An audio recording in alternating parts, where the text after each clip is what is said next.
Nous lisons dans Éphésiens chapitre 5 verset 25.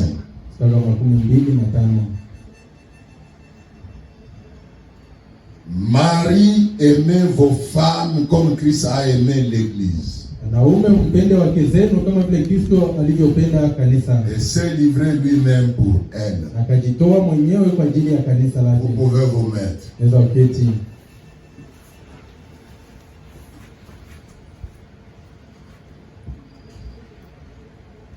Vous, les hommes mariés, comprenez que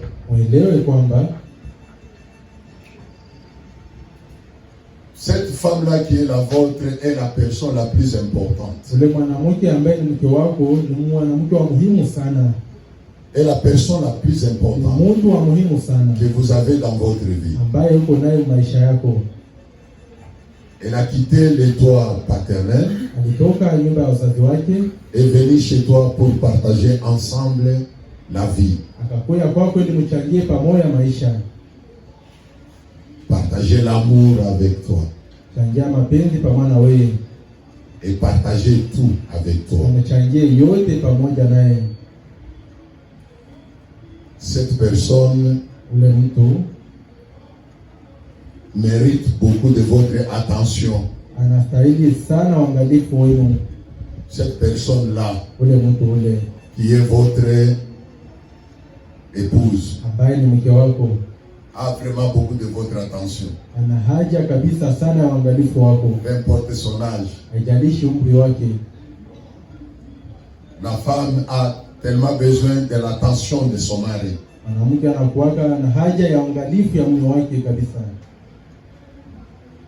La femme a beaucoup besoin de la présence de son mari dans sa vie tout le temps.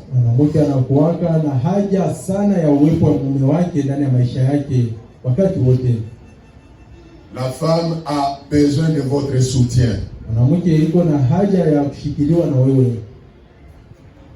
Vous devez le soutenir dans tous les secteurs de la vie. Dans chaque étape de la vie. Si il arrivait que ta femme entre en conflit avec ta famille, toi, l'homme, comme ça se passe toujours dans des familles. Il peut entrer en conflit avec tes soeurs ou tes frères. Tu dois être à son côté pour la soutenir. Parce que c'est toi qui l'as épousée. Elle n'est pas la femme de tes parents. Elle n'est pas la femme de tes frères ou de tes soeurs. N'accepte pas ou ne laisse pas tes frères injurier ta femme jusqu'à arriver à toucher son corps. Et toi tu es là, tu ne fais rien. La Bible dit, tu dois aimer ta femme comme Christ a aimé son Église et a donné sa vie pour elle. Christ a aimé son Église et a défendu son Église. Jusqu'à ce qu'il a donné sa vie. Et tu dois faire la même chose pour ta femme.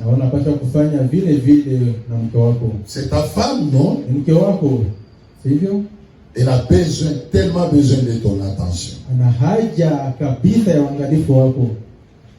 Quand le dimanche passé, quand nous avons fini ici, il y a des frères qui sont partis avec moi jusqu'à la maison chez moi. Un frère nous a donné un témoignage. Il était parrain d'un mariage là, ici à Bukavu. Et la femme a quitté la maison de son mari pour rentrer chez elle. Et ne voulait plus retourner chez son mari. Et le frère a été appelé pour chercher à les réconcilier. Quand le frère est allé voir la femme, ils ne sont pas du message, hein? Ce sont ses amis. Ces amis qui ne croient pas au message de Fobana.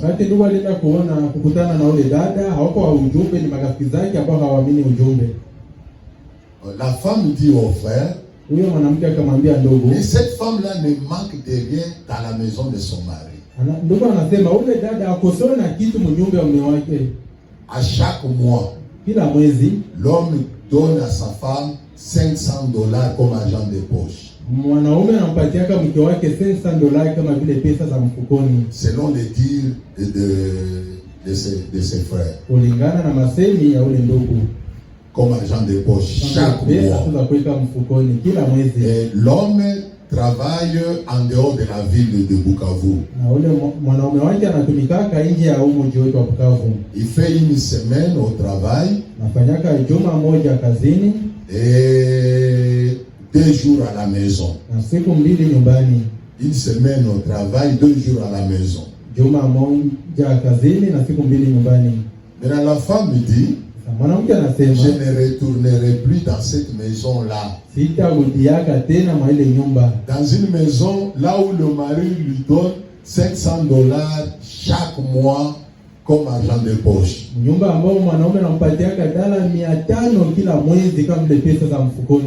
dit, je ne retournerai plus dans cette maison. Ça, pour moi, c'est fini avec cet homme. Maintenant, quand le frère parrain a demandé à la soeur, pourquoi ça? Qu'est-ce qu'il t'a fait pour que tu prennes une telle décision? La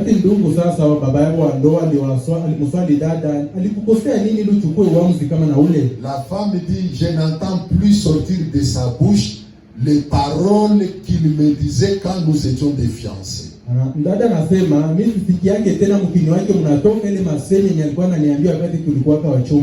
me donne de l'argent, oui, d'accord. C'est un bon monsieur, oui, d'accord. Il se soucie même de ma famille, c'est un bon monsieur. Mais j'ai plus besoin de lui que de l'argent qu'il me donne. J'ai plus besoin des paroles qu'elle me disait quand on était des fiancés. Ces paroles qui m'attiraient là. J'ai besoin de ces paroles-là.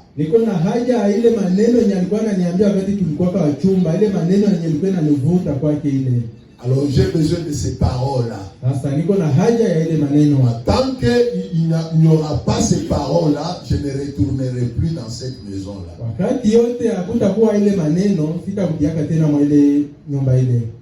Je ne sais pas si vous suivez. Je ne sais pas si vous suivez cela. Là où, dans une maison où il y a $500 chaque mois, mais la femme décide de quitter la maison. Il y a un tel cas, c'est passé au temps de Fobanam. Là où une femme avait aussi décidé, avait même amené l'affaire au tribunal pour quitter sa maison. Se séparer avec son mari. Parce que elle manquait de l'amour.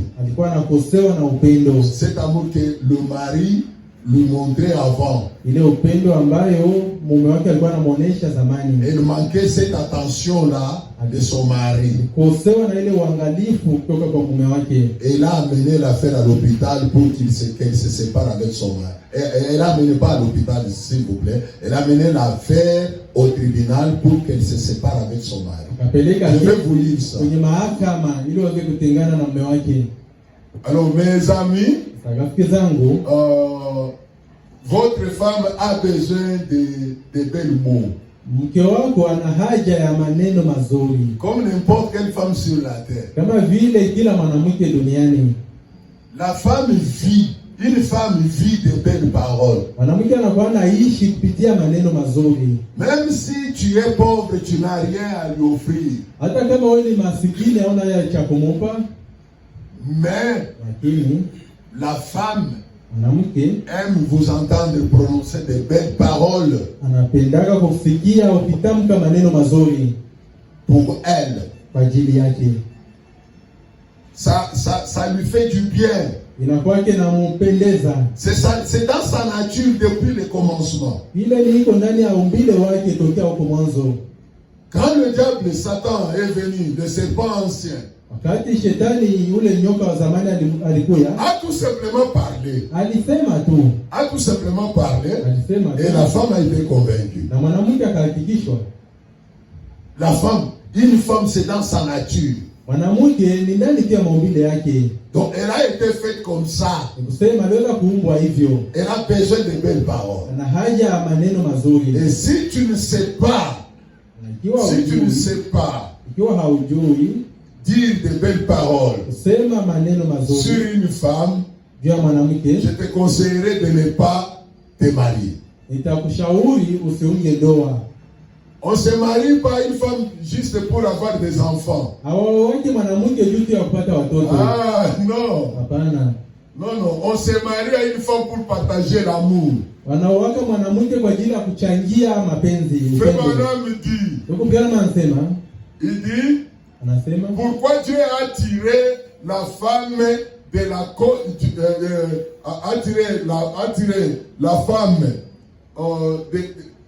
a tiré cette côte-là, du côté gauche de l'homme, près de son cœur, pour faire la femme. Kwa nini Mungu alitaka kutoa hiyo mbavu kwa upande wa kushoto ya mwanaume kwa ajili ya kutengeneza mwanamke? Près de son cœur. Karibu ya moyo wake. C'était pour que, ilikuwa juu, en dehors de Dieu, nje ya Mungu, lorsque l'homme voudra aimer, wakati mwanaume atapenda kupenda, qu'il aime sa femme. Ampende mke wake.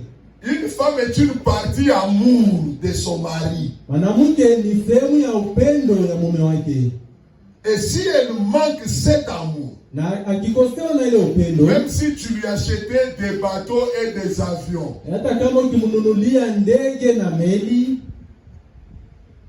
elle ne sera jamais satisfaite. C'est pourquoi il y a quelquefois des gens, il y a des scandales dans des familles.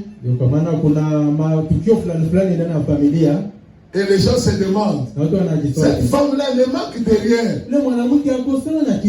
Mais pourquoi cela est arrivé?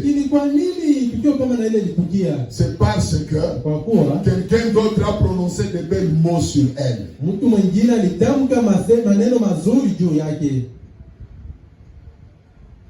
Même un domestique peut la faire sortir de sa maison juste à cause de belles paroles. C'est ça une femme. Et vous les frères, vous les hommes, vous devez savoir dire de belles paroles, de belles mots à vos femmes.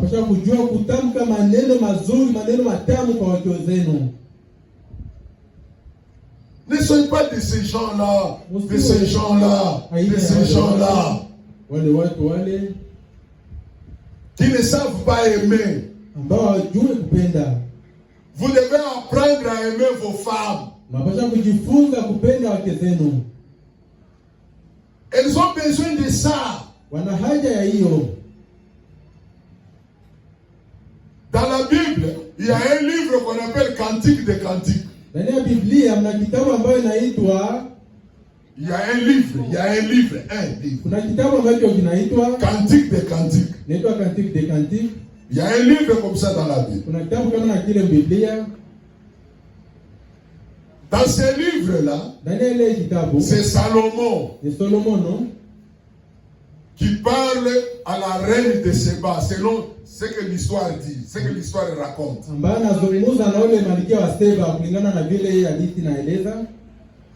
Ce que l'histoire raconte. Tu peux regarder ça dans l'Ancien Testament, Cantique des Cantiques. Chapitre 4. Cantique des Cantiques. Vous devez être romantique. Vous devez aimer vos femmes. Vous devez sourire à vos femmes. Pas quelqu'un qui entre toujours dans la maison, toujours visage fermé. Non. Votre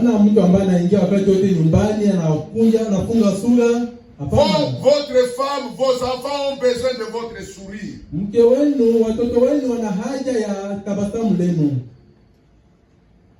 C'est vous leur papa et c'est vous le mari de cette femme-là. Est-ce qu'on peut lire? On peut lire Cantique des Cantiques. On peut lire. Regardez là-bas. Si ce n'était pas important ce que je prêche ce soir, ça ne pouvait pas se trouver dans la Bible. Lisons. Que Dieu est belle, ça c'est le roi Salomon qui parle à la reine de Séba. Que tu es belle, mon ami. Que tu es belle. Tes yeux sont des colombes.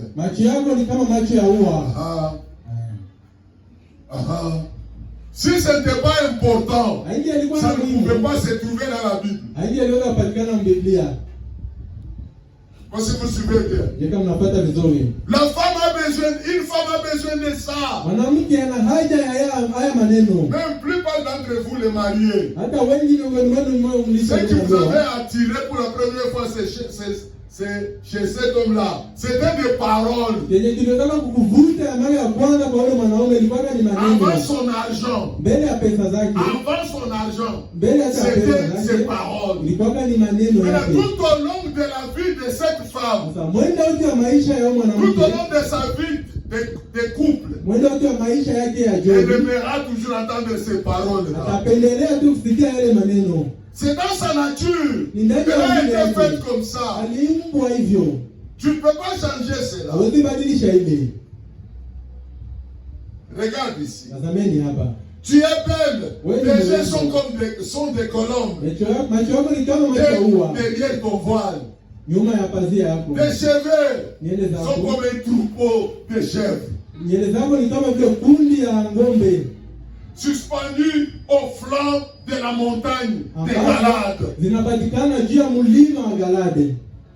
Tes dents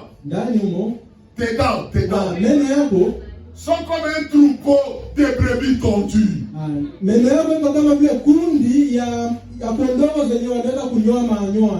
Qui remonte de l'abreuvoir. Toute porte des jumeaux. Toute porte des jumeaux, aucune d'elles n'est stérile. Tes lèvres sont comme un fil cramoisi.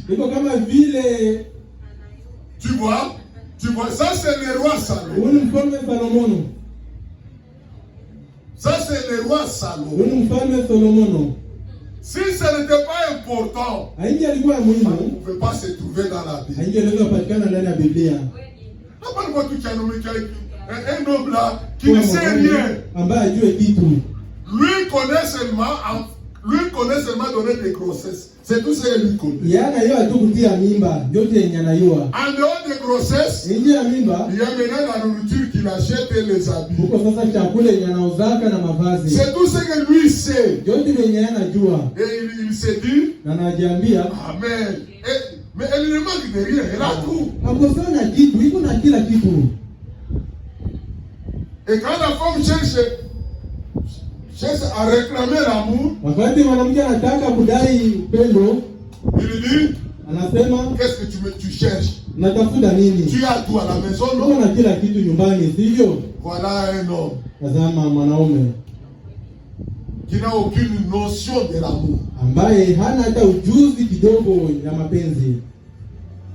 L'amour pour sa femme. Tu cherches quoi? Pasteur, cette femme a tout, je ne sais pas ce qu'elle cherche encore. mtu yuko na kila kitu, usijue kama anatafuta nini. Mais elle cherche l'amour, elle a besoin de l'amour. Anatafuta upendo, yuko na haja ya upendo. Elle a besoin de quand tu retournes à la maison, tu rentres à la maison, que tu puisses l'embrasser, que tu puisses la baiser, que tu puisses l'étreindre. Ana haja ya kwamba wakati unarudi nyumbani uweze kumkumbatia, umkumbatie, umkaze. La mettre sur ta poitrine. Elle a besoin de tout ça. Iko na haja ile vitu yote. Elle a besoin de tout ça. Ana haja ile vitu vyote. Elle a besoin de tout ça. Ana haja vile vitu vyote. Oh, nous avons vieilli. Oh, nous avons des enfants. Oh, ça c'est pour les blancs. Oh, tumeshazeeka, tuko na watoto, vile ni vitu ya bazungu vile. Que Dieu ne me laisse pas dire n'importe quoi ici. Mungu asiniache niseme ajalishi kitu gani hapa. Parce qu'il y a des fois, je sens comme s'il y a des mots qui veulent sortir de ma bouche, que Dieu m'en garde. Kwa kuwa kuna mara kwa mara nahisi kwamba kuna maneno fulani ambayo natafuta kutoka mkinywa wangu, Mungu anilinde. Frères, vous les hommes, que Dieu vous vienne en aide. Ndugu, Mungu awajie msaada. Je suis un homme marié comme vous. Mimi mwanaume ambaye amefanya ndoa kama vile mwenye. Je suis votre ancien. Niko mzee wenu. Nous avons 37 ans de mariage. Tuko na miaka 37 ya ndoa. Mon épouse est là. Mke wangu yuko pale. Vous-même vous êtes témoin. Mwe wenyewe ni washuhuda. Comment je vis avec elle. Namna jinsi naishi na mke wangu. Je l'aime. Nampenda. Je l'aime. Nampenda. Et je dis ça pas seulement à l'église. Hapana, sisemake tu kanisa. À la maison, hata nyumbani. Elle a besoin de ça. Elle a besoin de mon attention. Ana haja ya hiyo, ana haja ya uangalifu wangu. Elle a besoin de mon amour. Ana haja ya upendo wangu. Il y a des fois, nous avons des grands enfants. Kwa mara, tuko na watoto wakubwa. Je la prends, je les fais des bisous en présence de nos grands enfants. Namshika, ninambusu kwa watoto wetu tu. Mais hiki nini kio kiko na sema vile ndio wazungu. Vile ndio wazungu. Ta femme a besoin de cela. Mke wako ana haja ile. Ta femme là. Ule mke wako a besoin de cela. Uko na haja ile vitu. Toi tu penses qu'elle n'a pas besoin de tout ça. Elle a besoin de cela. Unafikiri kwamba hana haja ile vile vitu, japokuwa na haja vile vitu. Maman Julie, je ne sais pas si je le dis juste pour me glorifier. Maman Julie, sije kama naisema tu kwa ajili ya kujisifu. Si ce que je dis et ce que je vis, lève la main. Kama mimi nasema ndio ninapoanga naishi, inua mkono.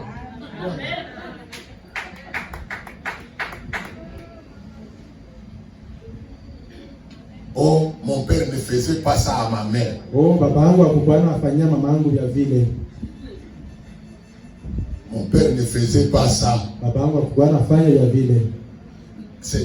Lui, c'était ton père. Ah, ule alikuwa ni baba yako. Mais maintenant c'est toi. Lakini kwa sasa ni wewe. C'est toi, non? Ni wewe, sivyo? Ils ont fait voilà. Msome ndugu Branham. Que Dieu vous bénisse. Maintenant c'est toi. Sasa ni wewe. Maintenant c'est toi. Sasa ni wewe. Ici nous allons lire une fois, madame raconte une histoire d'une femme qui est partie au tribunal pour demander le divorce. Hapa tasoma ndugu Branham ni hadithi ya mwanamke ambaye alienda kwenye mahakama kwa ajili ya kuomba talaka. Pas parce qu'elle manquait de l'argent. Hapana, ou de la nourriture. Alikuwa anakosewa na pesa ama na chakula. Non, parce qu'elle manquait de l'amour. Kwa kuwa alikuwa anakosewa na upendo. L'homme ne lui donnait plus l'amour. Mume wake hakuwa tena anampatia upendo qu'il lui donnait avant. Ambaye alikuwa anampatia huko zamani. Lisons Fobana. Msome ndugu Branham. Les mémoriaux de Dieu éprouvés au fil du temps. Je vais commencer par paragraphe 28 pour gagner du temps. Et je parlais des hommes qui perdent l'affection pour leurs femmes.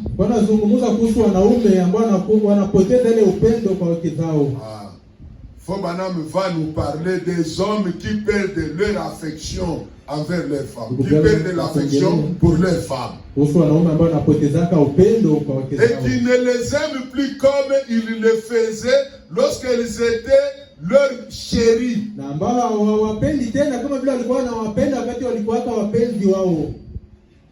Il y a des hommes qui ont perdu cela.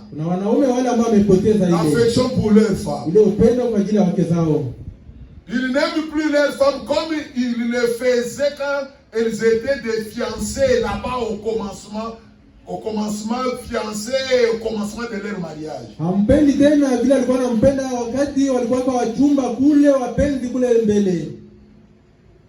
Ils sont trop occupés. Il n'a pas le temps pour sa femme. Votre femme a besoin de votre temps. A besoin de votre temps. Pas seulement le temps au lit. Non. Non. Pour faire des enfants. Non. Elle a besoin de votre amour. Elle a besoin de belles paroles qui sont de votre bouche. Comme Salomon l'a fait ici, où nous venons de lire. Tu es là avec ta femme, tu la regardes, tu dis tu as de beaux yeux, ma chérie. Tu as de beaux yeux, ma chérie. Quand tu souris, je me sens bien. Souris un peu.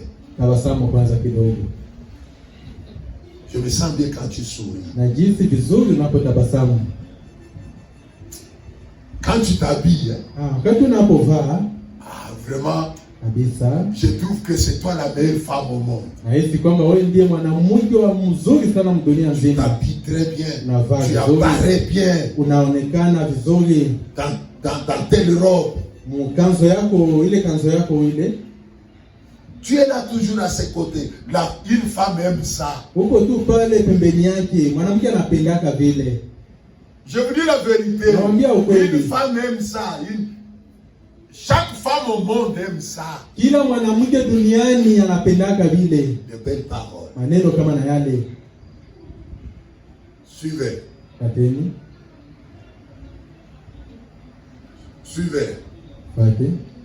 Elle est toujours votre chérie. Madame dit, honte à vous. Honte à vous, vous qui? Vous les hommes qui avez perdu de l'affection pour vos femmes. Honte à vous. Vous devrez le faire. Elle est toujours votre chérie. Absolument. C'est ce qu'elle devait être. Et vous devrez la traiter comme cela. Oh, ne laissez jamais cette petite ligne de miel s'arrêter.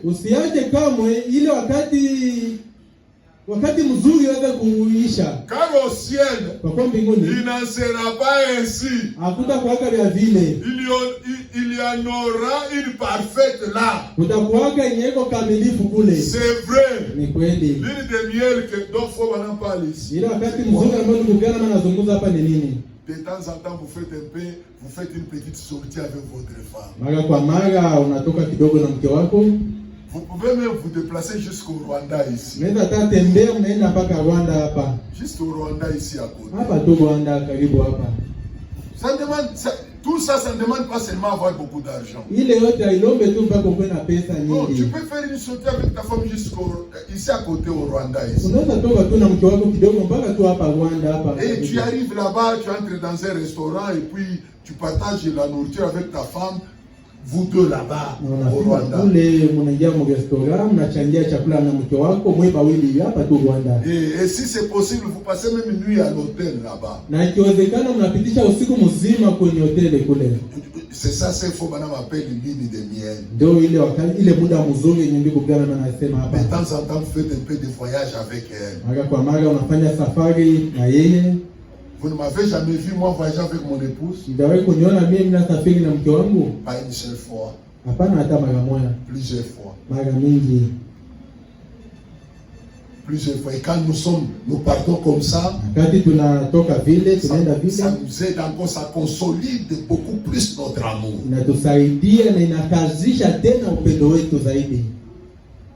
Juste quand je venais de l'épouser, nous sommes partis en Zambie. Nous sommes restés à l'hôtel. À Lusaka, Zambie. Nous sommes restés à l'hôtel. Et je ne manque pas de faire cela. Faire une sortie avec elle. Une fois, nous sommes même partis acheter la nourriture au Rwanda avec elle. Pas même une fois. Je ne sais pas comment.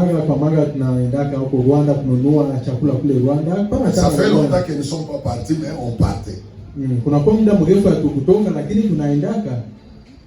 C'est ça ce qu'on appelle ligne de miel. De temps en temps, tu fais ça. Pas un homme là, on dirait comme un bois, on dirait comme je ne sais pas moi comment qualifier. Donc tu es seulement là, tu vois que toi ton intérêt c'est seulement avoir des enfants avec cette femme. C'est tout ce que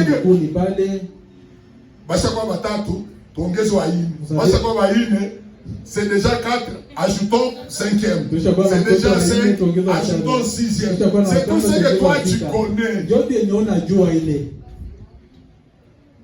C'est tout ce que toi tu connais. En dehors de lui faire des enfants, tu ne connais pas autre chose. Le reste, tu dis, ça c'est pour les blancs. Même quand je parle prêche comme ça, quelqu'un dira, ça c'est le pasteur, moi je ne suis pas lui.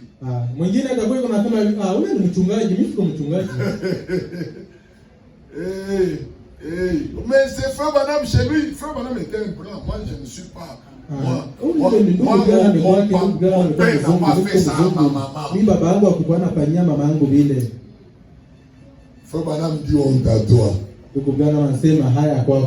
bien, il me semble que certaines femmes devraient dire amen à cela. Eh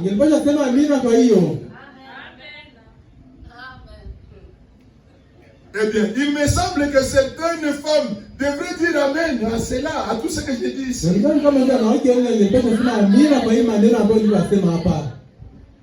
Que jamais on ne me dise, vous êtes toujours en train d'engueuler les femmes et de leur parler comme cela. Sœur Ikasan, pourquoi n'avez-vous rien dit? Quelqu'un là derrière l'a dit. Sœur Cox dit amen. Merci Sœur Cox. C'est très bien. Frère Cox, ça c'est pour vous. Hein? Où que vous soyez maintenant. Très bien. Oui, messieurs. Oui, messieurs. Nous sommes où? Au paragraphe combien? Au paragraphe 30. En outre, nous ne devrions jamais oublier de nous honorer les uns les autres. Soyez toujours des chéris.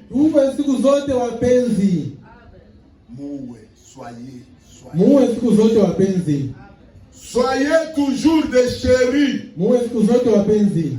Ne laissez jamais cela s'arrêter. Soyez toujours des chéris. Moi j'ai 61 ans. Mon épouse là-bas a 57 ans. Nous sommes des vieux, non? Nous sommes des vieux, non? Nous sommes des vieux. Nous sommes des vieux. Mais je serai seulement ici en vie.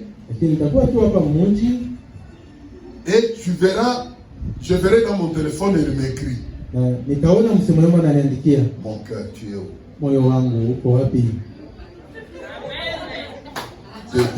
Bébé, tu es où? J'ai 61 ans. Elle a 57 ans. Vous là-bas, vous n'avez pas notre âge. Vous n'avez pas notre âge. Mais vos maris sont déjà vieux. Plus vieux que moi. Vous-même, vieille, plus vieille que mon épouse, qui a 57 ans,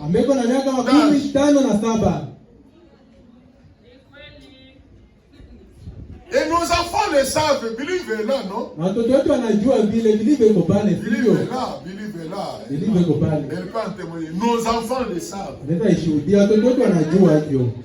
Nos enfants le savent.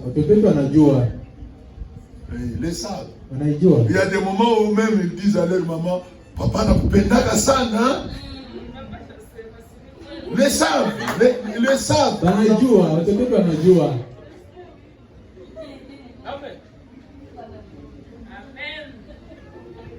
C'est moi qui la propose des habits. C'est moi. Qui la propose. Qui la propose. Donc c'est moi. Non, la proposer. Je peux dire. Oh, tu as besoin de quoi que je t'achète quel habit? Je veux que je t'achète quel type d'habit. Comme maintenant là, elle m'a dit, moi maintenant c'est bazin riche. L'autre fois quand je lui ai demandé, tu veux que je t'achète quel habit? Elle a dit bazin riche. J'ai dit oui, je vais te l'acheter. Voilà. Et on n'a pas de grands biens, on n'a pas assez d'argent. Mais comme elle en a besoin, je peux prier et Dieu va me donner ça pour elle. On n'a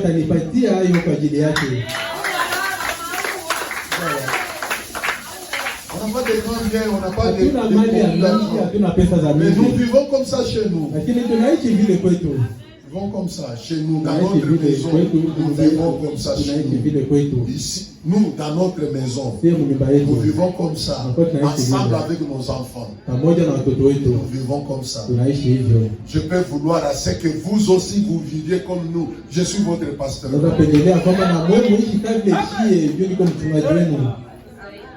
Voilà. Que Dieu vous bénisse. Il continue. Ce jour-là à l'église, quand nous sommes sortis, nous sommes arrivés à la maison, je lui ai dit, à l'église, j'ai promis que je vais t'acheter un habit. Je vais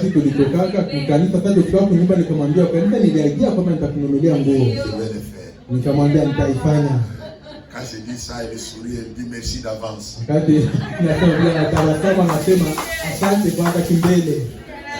On vit comme ça chez nous.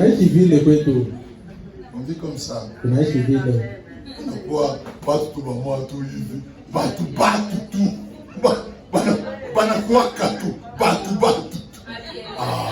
Pas ça. Même vous les jeunes gens qui n'êtes pas encore mariés, voilà comment vous allez vous.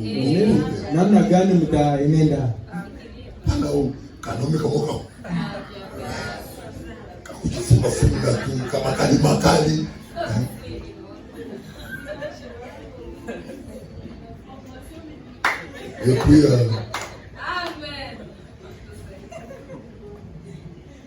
on est où? 31. Il n'y a pas longtemps, un catholique est venu vers moi. Sa femme s'est séparée de lui. Il disait, Billy, je déteste t'aborder. Je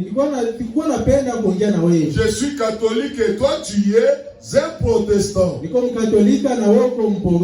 Il disait, le prêtre vient de me chasser de ma maison.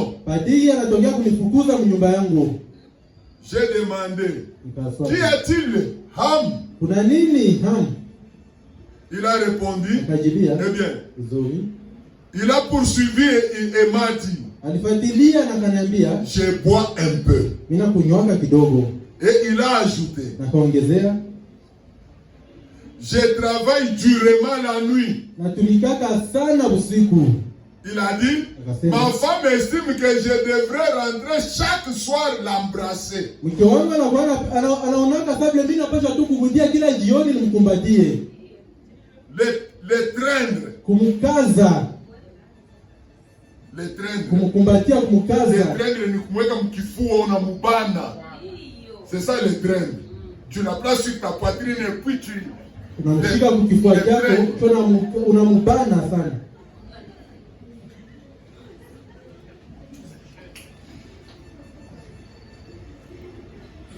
Oh, c'était où?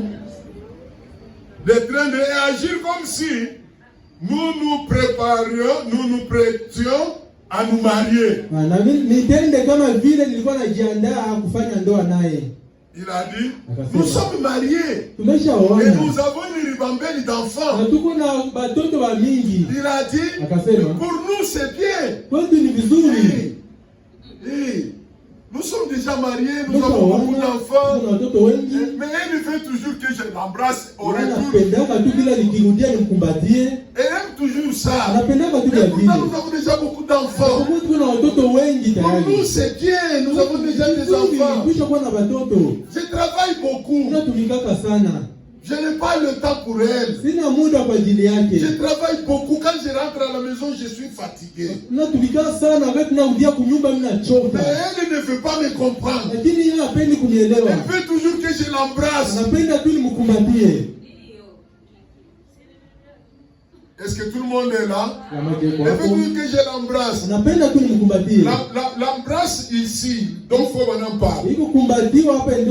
Ce n'est pas l'embrasser comme ça, dans les bras comme ça. Tout simplement comme ça. C'est l'embrasser et la baiser. C'est ça l'embrasser dont il est question. Donc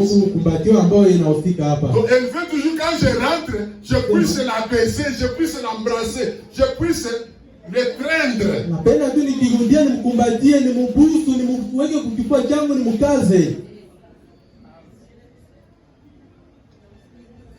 C'était où?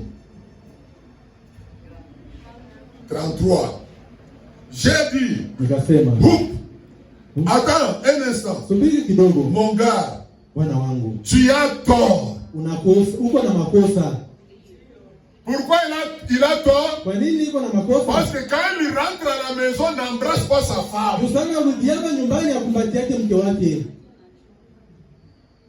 Quand il rentre à la maison, il dit qu'il est fatigué. Branham lui dit, tu as tort. On ne se fatigue pas à ça. Tu as tort. Oh, nous avons déjà beaucoup d'enfants. Tu as tort. Tu as tort. Tu as tort. Cela demeure exactement comme il en était avant que vous ne soyez mariés. Tu vois? Tu dois toujours t'en souvenir. J'ai dit, maintenant qu'elle a 40 ans, c'est dans ce moment qu'elle a vraiment besoin de ton attention.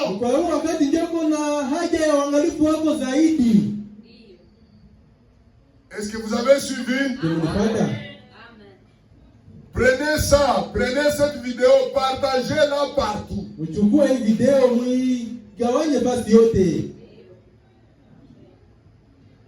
Voilà. Beaucoup de femmes souffrent de ça, même des sœurs. Surtout des sœurs. Les frères se prennent être très spirituels. Très saints. Entre toi et ta femme, il n'y a pas de questions taboues. Ça n'existe pas. C'est ta femme. Celle que Dieu t'a donnée. Il n'y a pas de questions taboues entre elle et toi. C'est ta femme. Dieu te l'a donnée. Beaucoup de femmes souffrent de ça. Je vous dis la vérité. Ne souffre pas de faim. Ne souffre pas de manque d'habits ou des habits. Ne souffre pas de tout cela. Souffre de l'amour. Pendant que je le dis, si plupart d'entre vous, femmes là-bas, vous pouvez en témoigner.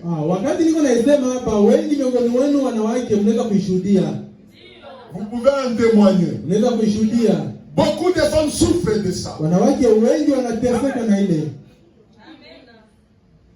Ce bel mot-là, cet amour-là, cet amour-là,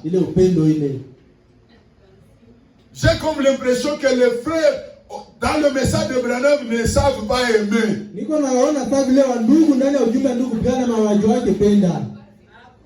Ne savent pas aimer. Ils n'ont pas romantique.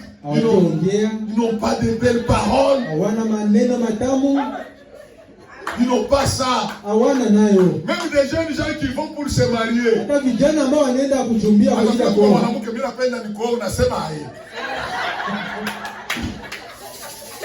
C'est tout ce qu'ils connaissent. C'est tout ce qu'ils connaissent. Je vais t'épouser. Je vais t'épouser. Comment tu vois ça? C'est tout ce qu'ils connaissent. Mais Miri répète des paroles là, des belles paroles là. Non, il n'y en a pas. Et quand la femme accepte, quand la soeur accepte, directement on fait le programme. Nous allons nous marier quelle date?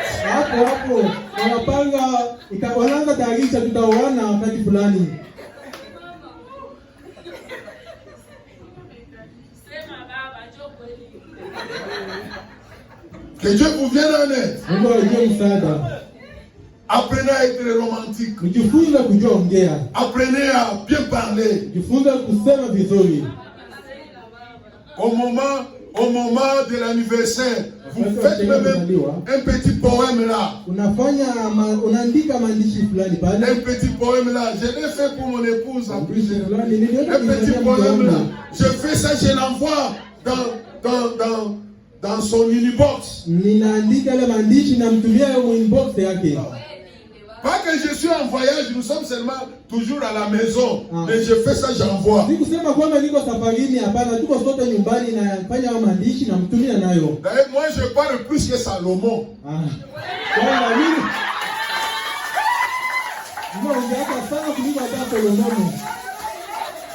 Plus que Salomon, plus que ce que vous venez de voir là. Je parle à mon épouse plus que ce que vous venez de voir. Mais c'est mon épouse, non? La mère de mes enfants, non? C'est grâce à elle que j'ai des enfants, j'ai une famille aujourd'hui.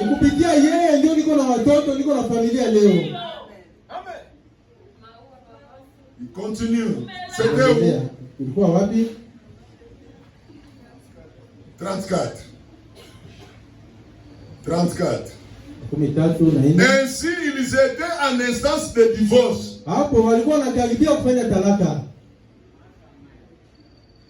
Pourquoi divorcer? Parce que l'homme ne l'embrassait pas. Et il a dit, je ne sais que faire, frère Branham. J'ai répondu, va l'appeler. Si je me présentais là, en tant que protestant, il ne voudrait pas me recevoir. Tu vois? Il a dit, oh, elle a de l'estime pour toi. Elle a de l'estime pour vous. Et j'ai dit, voilà, va simplement lui téléphoner. Dis-lui que tu as changé d'avis. Dis-lui qu'à partir de maintenant, je vais commencer, quand je rentre à la maison, je t'embrasse, je t'étreins.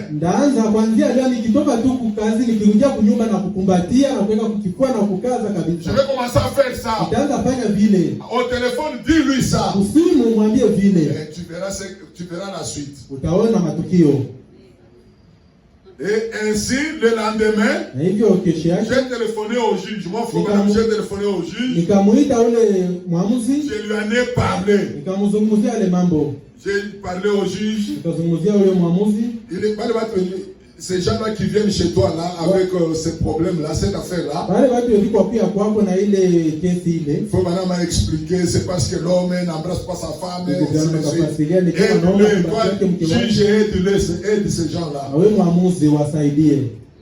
N'accepte pas leur divorce. Ainsi, le lendemain, j'ai téléphoné au juge. Et je lui en ai parlé. Et j'ai parlé au gars. Je lui ai dit, je serai assis juste en dessous de l'étage où le juge sera en train de vous interroger. Je serai en train de prier pour vous. N'en parlez pas à la femme. Très bien. Combien? 38. Ainsi, j'étais là en train de prier. Au bout d'un moment, j'ai entendu des petits cliquetis descendre l'escalier. Et me voilà venir. Bras dessus, bras dessous. C'était où? C'était où? 38. Bras dessus, bras dessous.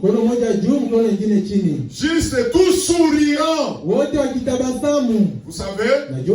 Il a dit, j'ai dit, eh bien, salut, voilà, salut, vous là-bas. Et il a dit, frère Branham, ça fait un bon bout de temps depuis que je vous ai vu. Oui, 30 minutes. Vous voyez, un bon bout de temps depuis que je vous ai vu. Et elle a dit, la femme a dit, Révérend Branham, il y a trop longtemps que je vous ai vu. Je suis heureuse de vous voir. J'ai dit, eh bien, merci. J'ai dit, vous avez l'air des amoureux. Oh, dit-il, ça marche tout bonnement entre nous. N'est-ce pas, chérie? Elle a dit, oui, ça marche tout bonnement entre nous, chérie. Elle a dit, la femme a dit, venez une fois nous voir, Révérend Branham. J'ai dit merci beaucoup. J'ai dit au revoir. Il s'en allait. Mon gars se retourna et me fit signe de la main comme cela. Tout cela est arrivé, c'est vrai.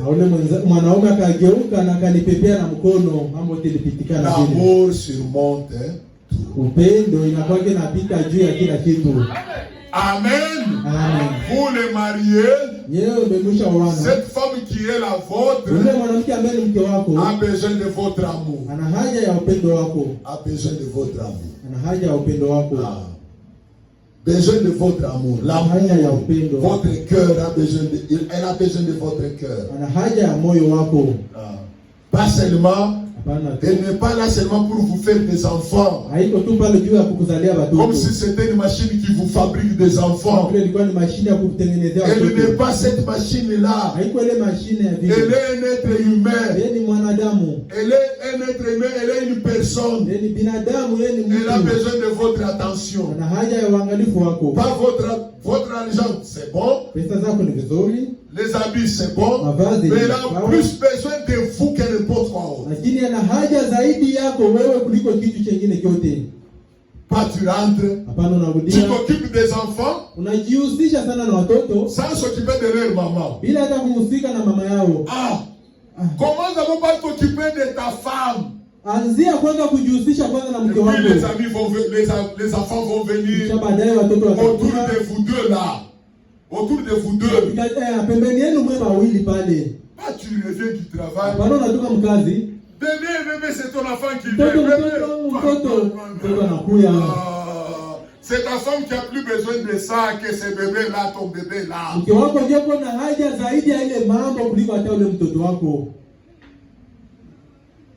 Que Dieu vous bénisse. Pour ce soir, je m'arrête par ici.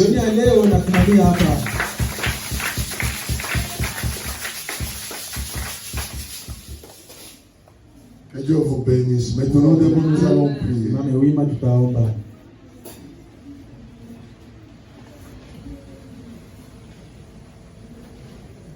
Priez pour vos maris.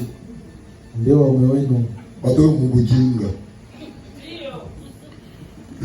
pour vos maris. Priez pour eux. Que Dieu place en eux le vrai homme. Pour vous.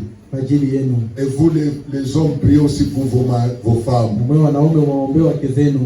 Nous en parlerons. Nous parlerons pour les femmes aussi prochainement. Ici, nous sommes conduits d'abord à parler sur les hommes, les mariés, les rapports qu'ils doivent avoir avec leurs femmes. C'est ça. Remplis-moi, Seigneur. Oh Jésus, remplis-moi. Oh, remplis-moi, Seigneur. Oh Jésus, remplis-moi chaque jour. Chaque nuit, par la force du Saint-Esprit, remplis-moi. Oh Jésus, remplis-moi chaque jour. Chaque nuit, par la force du Saint-Esprit, remplis-moi. Oh Jésus, remplis-moi. Prions, que tout le monde prie.